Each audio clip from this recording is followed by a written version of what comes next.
Nous avons tous ce type de photos dans les archives de nos parents ou de nos grands-parents en noir et blanc. Photoshop aujourd'hui nous donne des possibilités de la mettre en couleur avec des couleurs très proches de la réalité qui redonnent une vie à ces archives. Et je trouve cet effet vraiment intéressant. Et qui plus est, c'est un effet facile à obtenir. Alors la première chose à faire, ça a été de récupérer cette image. Pour cela, je l'ai scannée à 300 dpi. 300 dpi, c'est la résolution, c'est une résolution assez haute.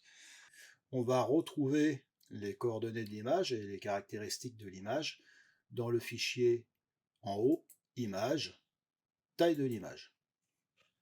Ici, on voit bien, c'est une image qui pèse 2 mégaoctets, presque 3.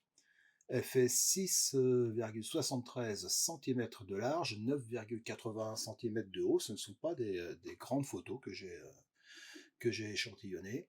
Et la résolution est bien de 300 pixels par pouce. Pour ceux qui ne connaissent pas les résolutions, c'est soit DPI, soit PPP. Et lorsque vous scannez l'image, arrangez-vous pour scanner votre image à 300 dpi, qui est une grosse résolution qui nous permet de travailler. Donc je fais OK. Et je vais venir sur mon image. Alors cette image, pour commencer, elle a jauni. Elle a un petit peu vieilli, un petit peu travaillé. On va déjà essayer de rétablir les contrastes. Donc pour faire ça, nous allons aller dans Images, Réglages, Niveau. Pour faire simple, on va utiliser des fonctions automatiques. Sur la fenêtre niveau qui vient de s'ouvrir, j'ai ici 3 pipettes. La première pipette correspond aux tons qui sont censés être les plus foncés de mon image. La dernière pipette correspond aux tons qui sont censés être les plus clairs de mon image. Ici, j'ai toute cette zone qui est censée être blanche, je vais m'en servir. Donc je prends la pipette des tons clairs et je fais un clic ici. Automatiquement, ça rétablit les couleurs d'origine, enfin les contrastes d'origine. Je peux rajouter un petit peu de noir en manipulant la première marque qui est tout à gauche de mon histogramme. Je peux éventuellement arranger et améliorer mon image avec les autres curseurs. Ici, si je tire vers la gauche, ce curseur, ça va rajouter de la luminosité, de la clarté, du blanc.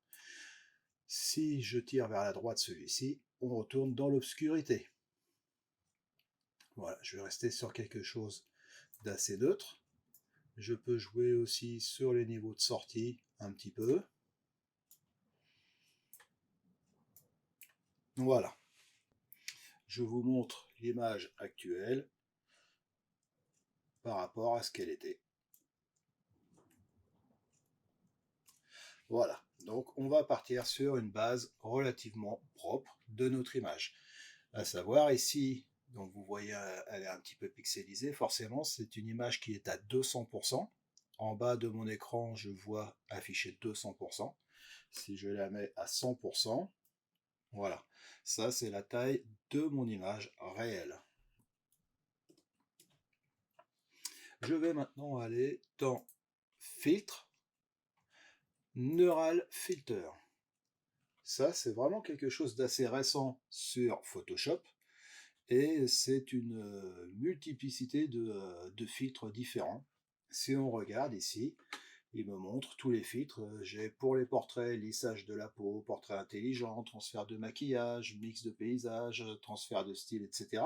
Et il y a énormément de possibilités récentes. Ici, je vois nouveau bêta, restauration de photos. Donc ça peut aussi être quelque chose d'intéressant à utiliser. En l'occurrence, pour coloriser mon image, je vais aller dans la catégorie couleur. Ici, j'ai l'onglet coloriser avec le petit nuage pour télécharger. Donc je télécharge ce filtre.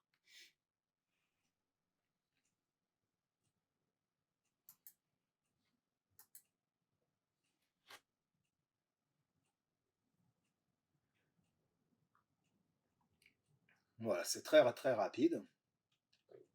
Et il m'affiche aussitôt le résultat de base qui, honnêtement, me paraît plutôt pas mal. Je vais pouvoir le modifier avec des profils prédéfinis. Donc je peux essayer les uns après les autres.